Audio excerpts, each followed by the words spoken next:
ہم سال میں تھے تو انتہائی کٹھن سفر ہوتا ہے، یہ اندرون ملک سال بڑا مزے کا سال ہوتا ہے، تو کبھی ایک چیز کا مسئلہ، کبھی دوسری چیز کا مسئلہ، کبھی موسم سخت ہوتا ہے، کبھی حالات ایسے ہوتے ہیں، بہرحال بڑے آسان ہوتا ہے، مشکل نہیں ہے اندرون ملک سال.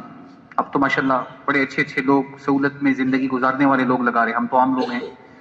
تو ایک دفعہ آپ یقین جانیں کہ ہماری جماعت کے ساتھی بغیر مبالغے کے، بلا مبالغہ میں یہ جملہ کہنے والا ہوں، ہمارے ساتھی بیٹھے بھی ہوں گے اس مجمع میں، کہ کئی دنوں سے انہوں کی نیند پوری نہیں ہو رہی تھی. کوئی 4 گھنٹے زیادہ سے زیادہ، کوئی 5 گھنٹے زیادہ سے زیادہ، بس یہی نیند کی کیفیت. آپ سوچیں کہ 4-5 گھنٹے نارمل آدمی کے لیے نیند زیادہ چاہیے ہوتی، اور پورے جسم پہ دانے گرمی کی وجہ سے. پنکھا تو تھا نہیں اس لیے کہ بجلی نہیں ہوتی ایسے علاقوں میں جہاں علاقے میں تشکیل تھی، سندھ کا علاقہ. مختصر یہ کہ نیند کا بھی مجاہدہ، حالات کا بھی مجاہدہ، لوگوں کا بھی مجاہدہ، ساری مجاہدے. ایک ساتھی جماعت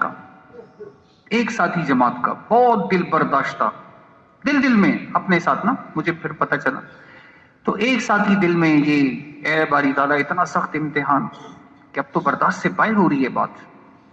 سخت حالات ہیں مستقل، 1 دن ہو 2 دن ہو 40 دن ہو، بندہ کہتے چلو ختم ہو جائیں گے، بس پورا مستقل 8.5-9 مہینے مستقل، پھر 1 مہینہ نہیں، 2 مہینہ نہیں، پھر 9 مہینے اسی ماحول میں. پھر آدمی تھوڑا سا مینٹلی سٹریس ہو جاتا ہے، ڈپریشن کا شکار بعض اوقات.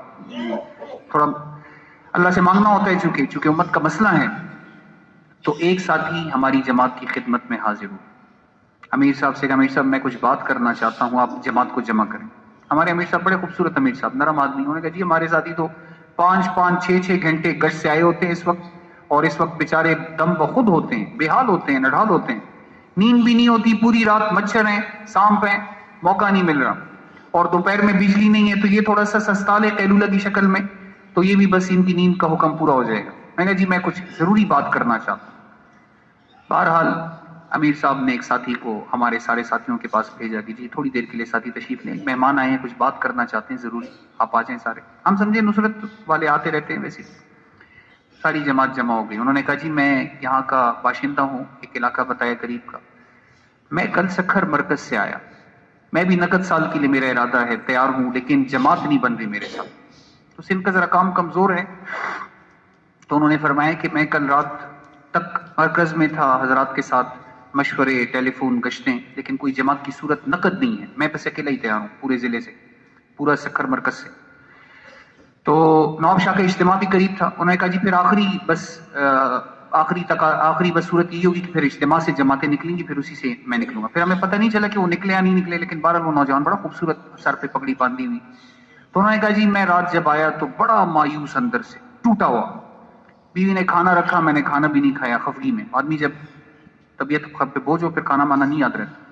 رات 2 بجے تک بیٹھا رہا کہ باری تعالیٰ جماعت تیار نہیں ہے، میں تیار ہوں، یہ کیا ہوگا؟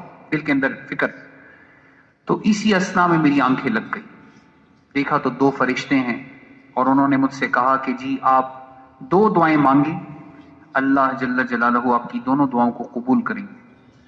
میں نے کہا جی ایک تو دعا یہ ہے کہ میں نقد سال کے لیے تیار ہوں اور میں قبول ہو جاؤں اللہ کے راستے میں. میں نے کہا جی انشاءاللہ اللہ کریم ہے، آپ قبول ہیں اللہ کے راستے میں. دوسری بات، میں کہا جی دوسری یہ دعا ہے کہ حضور صلی اللہ علیہ وسلم کی زیارت ہو جائے.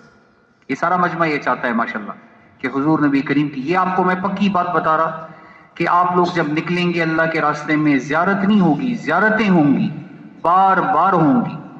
آدمی جب 4 ماہ لگا رہا ہوتے ہیں، نوجوان بیٹھے ہیں ماشاءاللہ، یقین جانے 4 ماہ میں ضرور حضور کی زیارت ہوتی ہے، لیکن اصول کے ساتھ لگانا ضروری ہے. اصول میں سب سے بڑا اصول موبائل نہ لے جائیں، بس پھر مزہ آئے گا. باقی چھوٹے اصول ہوتے ہیں، بہرحال ہدایت نہیں ہے، بیان ہے. تو انہوں نے کہا کہ یہ جب میں نے ان سے یہ گزارش کی کہ حضور صلی اللہ علیہ وسلم کی زیارت مجھے نصیب ہو جائے، کہا جی یہ بھی قبول ہو گئی.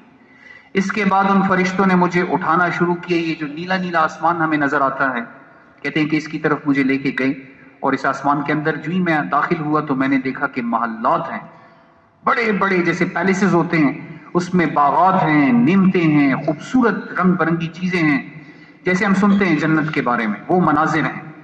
تو میں نے فرشتوں سے پوچھا جی یہ کون ہے، یہ کیا ہے، یہ کس کے لیے بنی؟ نے کہا جی یہ جو اوقات لگا رہے ہیں، سال کی جماعتیں ہیں، ان کے لیے آراستہ ہو رہی ہیں، یہ محلات، یہ بلڈنگیں ان کے لیے بن رہی ہیں، تعمیر ہو رہی ہیں. جو بھی اللہ کے راستے کا مہمان ہے ان کے لیے نعمتیں اللہ پاک بنا رہے اور اس کو نکھار رہے، سوار رہے ماشاءاللہ. پھر اس کے بعد جب میں نے جلدی سے ہی کہا، میں نے کہا جی میں بھی تیار ہوں. انہوں نے کہا آپ کے لیے بھی بن رہی ہیں. اس نے اپنے بارے میں کہا. پھر جب نیچے آئے تو حضور صلی اللہ علیہ وسلم اس طرح تشریف فرما ہیں، صحابہ کرام آپ کے پاس ہیں. تو میں نے جلدی سے آگے بڑھ کے حضور سے مصافحہ کیا. میں نے کہا رسول اللہ آپ یہاں پہ کیسے؟ تو آپ نے ارشاد فرمایا جس کا مفہوم ہے بقول اس شخص کے کہ جہاں پہ جتنی سال کی جماعتیں آپ کے ہاں چل رہی میں ان کی نصرت کے لیے آیا ہوں. جا کے میرا سلام ان کو کہیں. آپ یقین جانیں ہمارے حوصلے بالکل اکھڑے ہوئے، نہ ٹھنڈا پانی پینے کے لیے، نہ سونے کے لیے عافیت والا ماحول، اور بس دل یہ تھا کہ بس اب برداشت سے بات باہر ہے حضور کے اس پیغام سے. پھر ساتھی ماشاءاللہ حشاش بشاش، نہیں بھائی انشاءاللہ سال تک آنا ہے انشاءاللہ. مشقت تو تھوڑے سے وقت کی ہے، تو اس کے لیے انشاءاللہ ہم نیت کریں، گھبرائیں نہیں، اللہ پہ توکل ہو، حوصلہ ہو. انشاءاللہ فرمائیں جی 4 ماہ کے لیے کون تیار ہے؟ نقد 4 ماہ، نقد 4 ماہ. ماشاءاللہ یہ بھی تقاضے آپ کو سنائیں گے بھائی، ان کی طرف توجہ کے ساتھ. مجمع ٹوٹے نہیں، جانے کی کوشش نہ کریں، آخر میں فرشتہ مغفرت کا اعلان کرے گا انشاءاللہ.